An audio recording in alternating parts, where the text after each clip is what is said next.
Mr. Sukhpreet Singh sir, you will be requested to start the first session. All of you who are available here for this wonderful day. My special thanks goes to the chair of chapter, also to all the members of aluminium die-cast industry and all the dignitaries who thought that I am suitable for this forum. I also thank all of you who have come with the curiosity to learn, to get some value from such kind of initiatives, because unless we have people from the industry coming and exploring new things, I think these chapters will find a challenge, because the only value addition which we are targeting is giving back to the industry. Any group which comes together and wanted to have such forums, they wanted to give something back to the industry in terms of knowledge sharing, in terms of where the technology is going, what are the possible use cases which are happening across globe. And ultimately the people who are attending, they wanted to see whether this kind of requirement fit into my kind of ecosystem or not. So such forums are very important, but without delegation, without people turning around with an interest to learn new things, learn new advancements in globe, I think there is a challenge. And I am seeing that Chennai chapter is one chapter which is continued from last so many years. That means this shows that people here are interested to learn, people are here to explore, people are here to come forward and participate. So a special thanks to all of you. I come from a background where I am doing a lot of engagement in industry 4.0. This 4.0 is not a new word, it's an old buzzword, came out from Europe otherwise, and now it is spread across world. What is 4.0? It is all about digital technologies, how they are relevant to us, what is their use in our kind of industry, and this new word which has come of artificial intelligence, how intelligent this is, that also we will like to explore and see, and whether it fits into our requirement, that also we have to see. And what is there for us if we are investing our time into learning this kind of technology, what is there for us for future? So we have to see and explore all this, and I try that to justify through whatever experience I have, sharing with you how this is useful, where this will take you, and what is there in future lined up for you. So I kept my interest area on discussion on largely on smart factories and role of AI, with the context of course, the industry. Now the smart factories, we are talking about smart cities, we are talking about factories which are more automated. Now what is this smart factories? The smart factory, and how smart it has to be. Can we say that smart factory should not have workers or should not have people around? It should be completely autonomous in future? Or are we saying that it is not that smart what we are looking at? We are looking at a factory which will have people, but those people will have lot of intellect to do lot of jobs which are creative in nature, innovative in nature, rather than doing something which is having a monotonous role. For example, material handling. Material handling is something which we see largely any factory is occupied with, taking material from one place to another, supply chain and entire thing. Is it really required for factory to have people for material handling? Or can we have people who work on how we can scale up our warehousings? Aluminium is one industry which is seeing a leap demand, not here but globally. Why this has happened? Primarily the things have taken a shape when automotive industry started taking interest in alternate technologies like EV. Automotive industry started taking interest in something which is beyond petrol and diesel now, like flex fuels, hydrogen, electricity. Now when they are looking at these technologies or these new ways to run the mobility solutions, then the vehicle has to be enabled that way. And this require for low weight vehicle. It requires a vehicle which should not be too much of size, too much of weight, because you have to run this on battery. So definitely there is a shift from metals like SS and other things towards aluminium.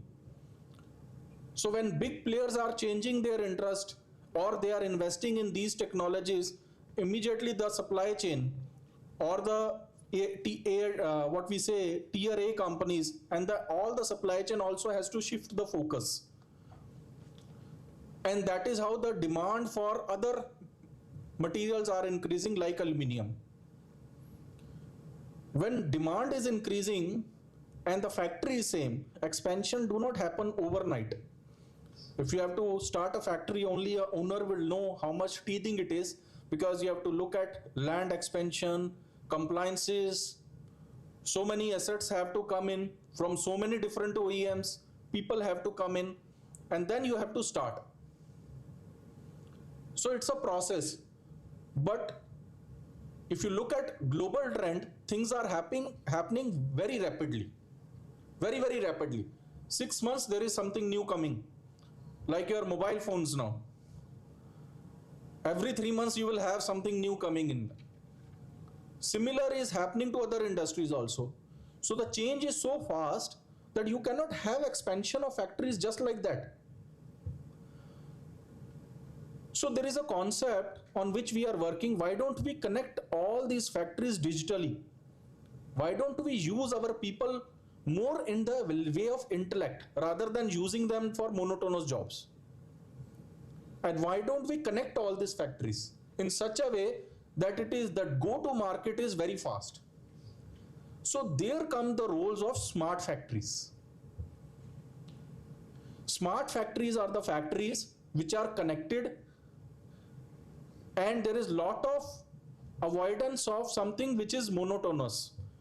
Machines are engaged to do that work, and people are engaged for other things like expansion. Scaling the same factory with the same size of area with the double capacity. How do we do that? How do we attend that challenge? For that, people mind are required. People who are handling materials has to come out with ideas. How can I scale it if I have the same land?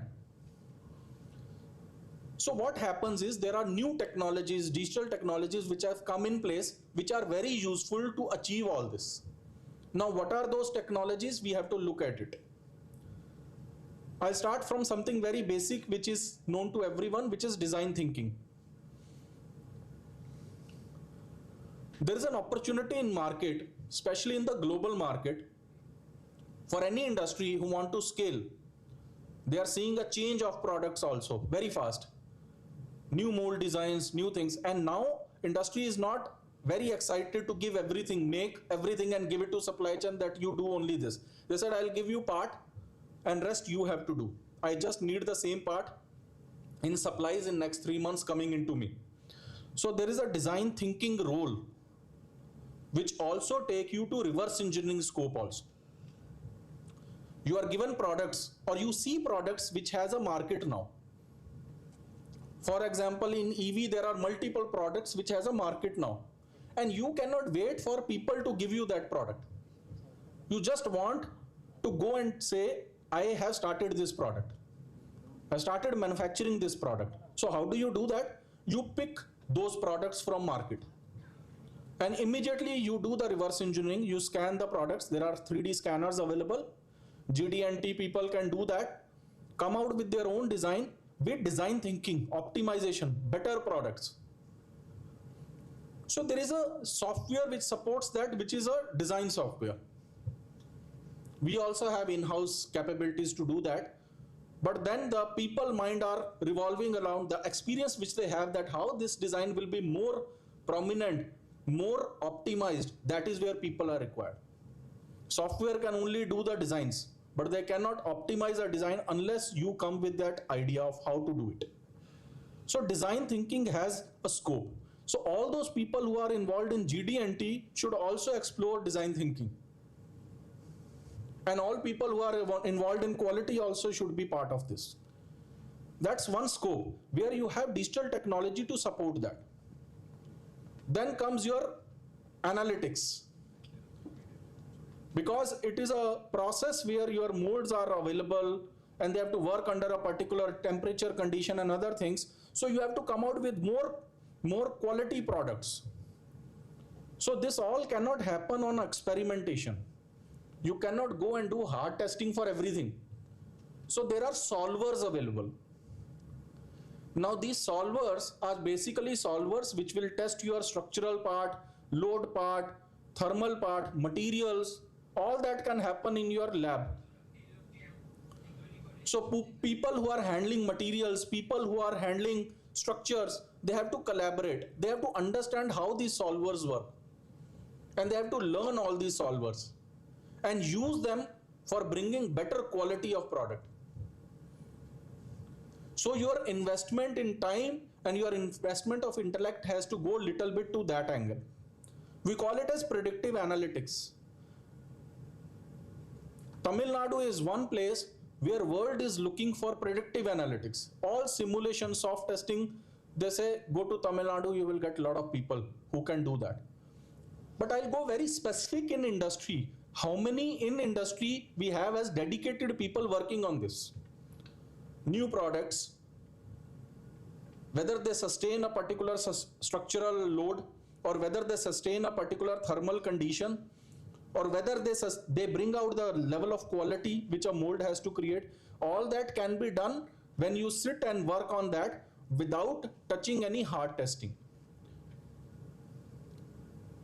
And that is the area where we have to little bit invest time, because it is for some time you have to spend time on all this, and then only you will come to know how this will work. So the smart factories should have more of engineers like this, people working on design thinking, people working on CA, computer aided engineering, who will have right products which have the right kind of sustainability, right kind of stability, right kind of tolerance, right kind of thermal sustainability, flexibility to come out. The third area where huge demand is there is smart factories. Smart factory automation. You might have seen some scalability in robotics. In every industry it is happening. People have started purchasing robots with an interest that they will remove people involvement in the process. If it is a material handling process, or it is a welding process, or it is some process where you are doing some level of drilling or bulleting, anything. So why don't we engage a robo? Because robo is now available in a ROI model or in a lease model. So there is a scalability of robos going towards your factories. And when you have more robos going to and especially areas where security is an issue, safety is an issue, there the issue is having a person there is more critical. This is a matter of life. So such areas they want to test robos. So what is the scope for us? There are technologies available where you will understand which robo will work into which process and how it has to be performed and what level of work it has to do. You will even program your robo from the systems. We call it as twinning, digital twinning, or robotic simulations. When you have a process, like your foundry is a process, it's a process. Bending is a process, cutting is a process. These are all process. There is a technology available in market where mostly OEMs are focusing. That technology is twinning. What twinning do is, you will simulate the same process in your lab. You will have the same foundry with the same boundary conditions, with the same temperature, with the same CAD, same design. You will simulate it in your lab. with the same conditions. And then you will start working on, can I automate the same process by using a particular robo? In the libraries, you will get all the robos. KUKA robo, Universal robo, ABB robo, you will get all that. Which robo, which spec? Is there any collision when I am doing that process? Can this perform? And then you start doing the turnkeys. You take the ownership of implementing a robo in the line, so that you automate the process. So the scope lies for us in future is, if at all the smart factories has to go and has to be handled with little robotics or industrial robotics, then there should be people required in the process simulation set. Because process people know. Robo, you need to teach. You need to set a program. So our future lies there. When we talk about smart factories, our future lies in learning how this works. And let me share with you, silently bigger players are learning all this and using all this. They are very, very focused. The moment they say this helps them, they will have a core team working only on this. But the challenge is, with the supply chain, this information only reach over a period of time. By the time the technology also changed, there is a lot of advancement also, and they are not even sensitized or not even focusing on this, because for them it is like, where is the time? Already cost challenges are more. How can I spend on all this? Spending is not an issue actually. Issue is how much you are exposed to all this, and how much you are aware that all this will help you. Today, if I tell you that I will give you a machine which will take care of your daily needs at home, and I will give you less than a cost of someone who is supporting you at home, then it will make sense for you. But there should be someone like me to tell you that this will happen. And some level of confidence and trust you have to give. But immediately you will adopt. So it is a matter of knowing and then doing. So where knowing happen in these kind of sessions. That something like this is now available, and market global trend is towards this only. Let me tell you. Everyone is moving towards this. Every day we are a center which is listening to all the industries. In last 1.5 years, we might not have been visited less than 600 industries. Every day, 2 industries. Some have come even from US, Europe, only to see what we are doing. So we know where are the pain points and where their interest is and where they are having challenges. So we know what is a global trend in that way. So this robotics simulation and making your lines more automated is your next goal. It is a goal of people who know the process. Let's go one step next. What if I make one process automated? That's a process automated. Same tool will help you make the entire plant automated. That one process what you are automating, there is something called digital factory. Digital factory is again the same tool will be used where you will connect all the lines. This advancement can only happen when you do one process first.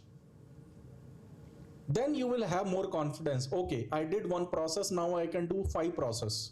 I can do 10 process. I can do machining optimization. I can start doing my cutting optimization. And then you will start working with the OEMs. I need CAD for this. I have to simulate this. And I have to optimize. I have to see. Then spacing, throughput, all that you can optimize. Spacing is a bigger issue. I have to set up 2 new machines. I will not go for extra land. Neither I'll put an extra shed. Can we do the space management in the given process? If you have everything automated, then you have an opportunity to do it. And that is where now people are working. People are also working on structures. If I can have a shed over shed, if that is allowed, with a foundation, what process I can shift on the first What process I can keep on second? See, this is time consuming. But let us say I give you everything like a game. Pick this, put this here, and see what is the change in the line. What is the change in the output? What is the change in the throughput? Where you are finding more time delays? What will be the total output? Today you are machining and you are getting 1000 units out every day. Tomorrow, if you do this, you will get 100 out. The change which you will bring will be immense. We remember we did one change for one OEM in automotive, and the change was through the same technology for 1 second. There was a robo which has to handshake, 2 robos has to handshake on the chassis, 7 welding joints here, 18 welding joints here, and robo has to move chassis from here to here. 43 seconds of process. We made it 42 seconds. The impact globally was 23 new vehicles every day. 23 new vehicles every day. That was the impact of 1 second. That is the impact of people. That is where we have to work on smart factories. And of course, next is industrial IoT. We are very sure that something is very useful to us is something like a smartwatch, which gives us indicator like what is our BP, what is our pulse. We may need something, dehydrating is happening, we may need to take water. We think it is useful for us. Same are your factories. Same are your factories. You need to give a digital watch to all of them.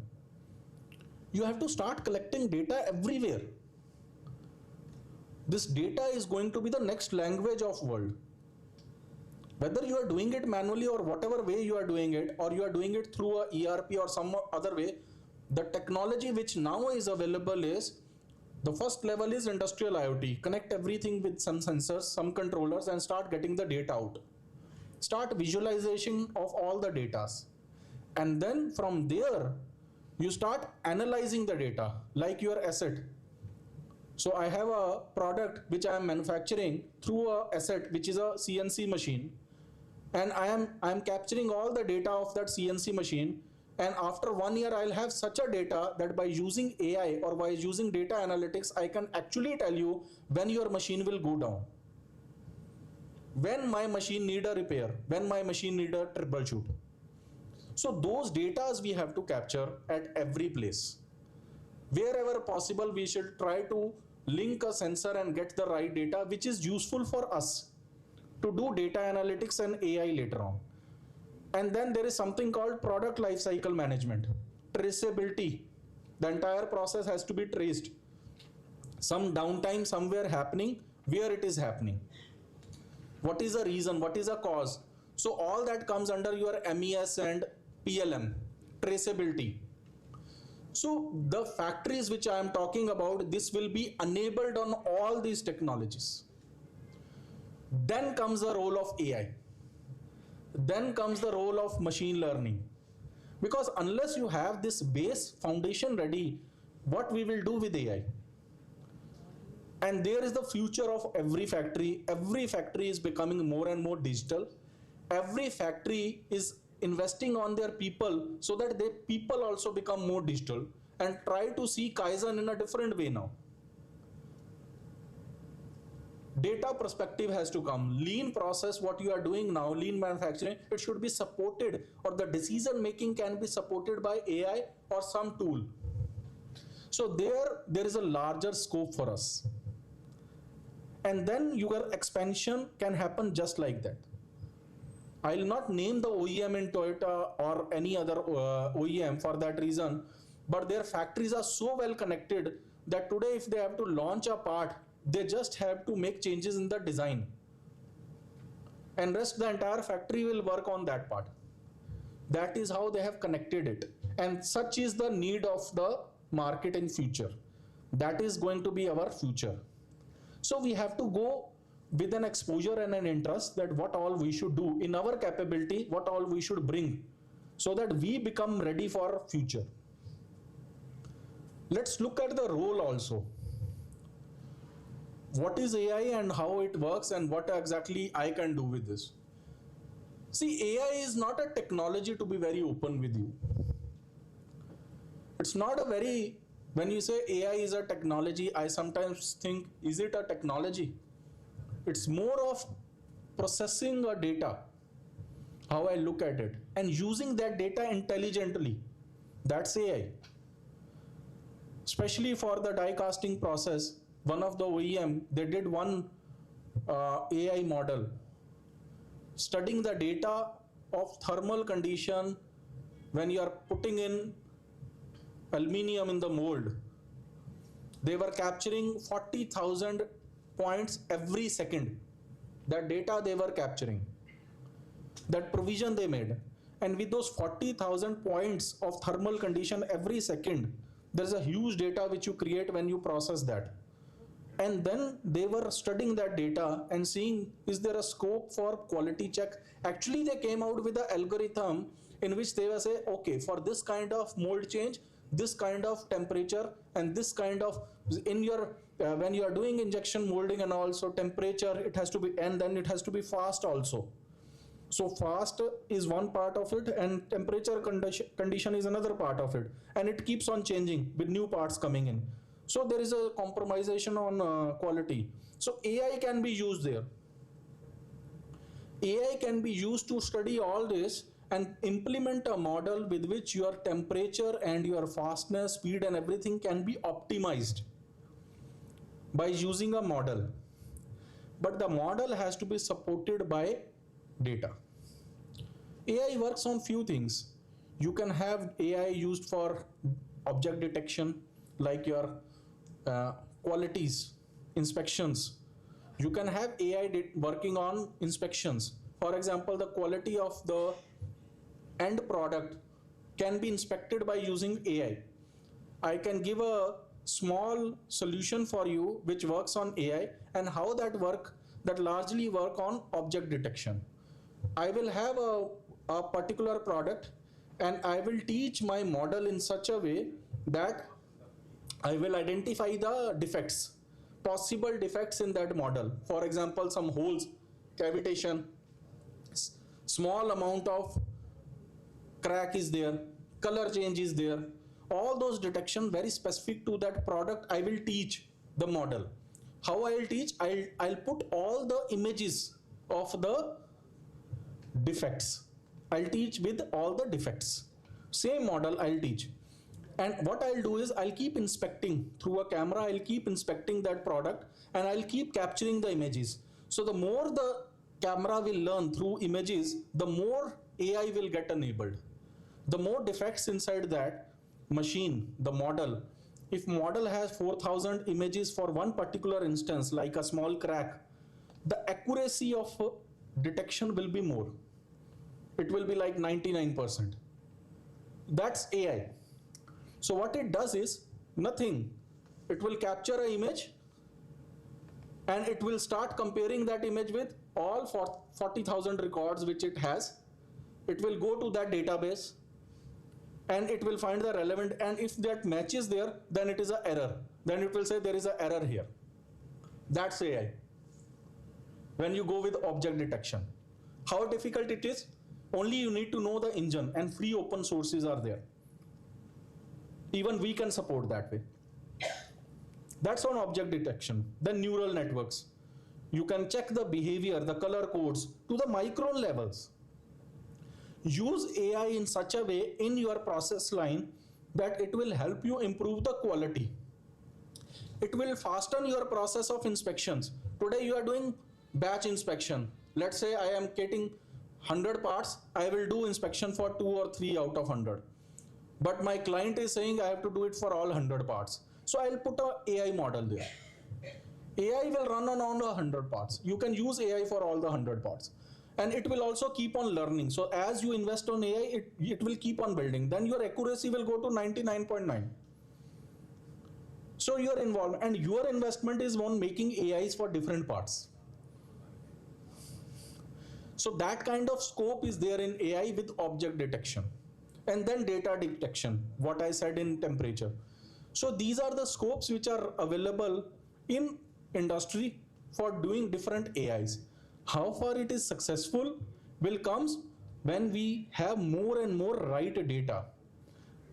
My submission to this forum would be, in case you are interested in all this, in case you see there is a sense in what I am talking, you must start creating strategy on how we have to become more digital. How you can do that? I'll give you some use case, how people are doing it or how industry is doing it. There are many ways to do it. One industry I met, they said the moment I came to know that this is going to be need of the hour, I found one person who is actually very interested in all this. And I gave him a responsibility that you are a 4.0 digital transformation specialist for us. Now you have to make the entire company digital. That is the first step. So he put the entire thing on that one person and then he started working around it. It's very simple model. If the industry is very small, like a supply chain industry, if you find one person who takes a lot of interest in digital technologies, you put him this responsibility, give him a mandate to implement it, explore and implement. This is a very smaller way of doing. Second way is they have set up a specific center of excellence for this. Within industry, you will have COEs which has the mandate to make the entire industry digital. It's a dedicated effort. They have appointed people in simulations, people who are working on digital technology, and then there are people who are managing all this. And their KPI is 3 years, we want the entire industry to be digital. CEAT does that. There are different companies who have taken a different approach, but the journey has started for everyone. How we can support? So I represent a government company. It's a company which is part of government of Tamil Nadu, a Section 8 company, not for profit company, and we are based out of Tidal Park. And I'll invite all of you to come and see how we work. So we as a Section 8 company has a mandate to support industry for their journey towards digital transformation and AI. So what we have decided within our board, our parent organization is Industrial Corporation TIDCO. So TIDCO 100% subsidiary is TANSEM. So what we thought of is how we can do is, if industry is interested, maybe we can give a small satellite center to them within their ecosystem till they go full-fledged. We have a mandate that we can deploy a person there from that domain in that interest, which will start identifying the scopes within your ecosystem and start helping you in getting more solutions which are more digital in nature. That mandate we have. And with that, we are going ahead and talking to all industries if you have an interest to use, because already assets are invested by government. We have collaborated with Siemens and we have brought in all the assets which Siemens is giving to industry. We have those assets in our company also. So what we are doing is we are not billing anyone for the assets. Assets are already invested by company. People, company has to bear. Being a Section 8 company, we cannot spend on people. It has to be by the industry, and they have to create a provision within their ecosystem to do it. And whatever solutions we do, we'll make it very subsidized. And once you see sense in all this, you can take a caller, whether you want a full-fledged COE or you can have some team working on this. So this is the support with which we are coming. Going ahead, our interest is that Tamil Nadu as a state should become capital for smart manufacturing, not only for the country, but for the globe. So I am looking forward for your participation. Any of you are interested to leverage us in any way, we are very happy. Going ahead, we are also skilling people in industry and in academia. Last 1.5 years, we have skilled about 60,000 plus people. Continuously, we get batches from OEMs for different technologies and we train them on this. And I wish through this forum, I may get some interest from other industries also who may be interested to learn something. We can help them. Our role is of enablement. We want to enable. We don't want to be another industry. We wanted to be enabler give that enablement and exit. So in that context, I create an ask. If anyone is interested, please come to us and we'll be more than happy to support you. Thank you so much for your time. Thank you so much, sir. That was a lovely speech and a good start for our sessions. About how smart factories are the new norm and how we should develop and where the current industry is proceeding. It's a wide range of topics touched upon. So I thank you once again. We now request Mr. V.K. Raman, Chairman, IIF Chennai chapter, to felicitate Mr. Sukhpreet Singh with our traditional Angavastram.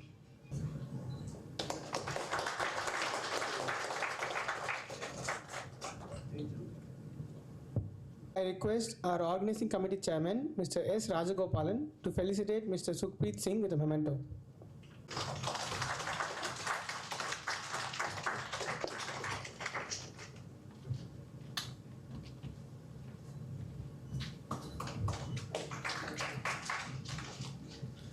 Thank you, gentlemen.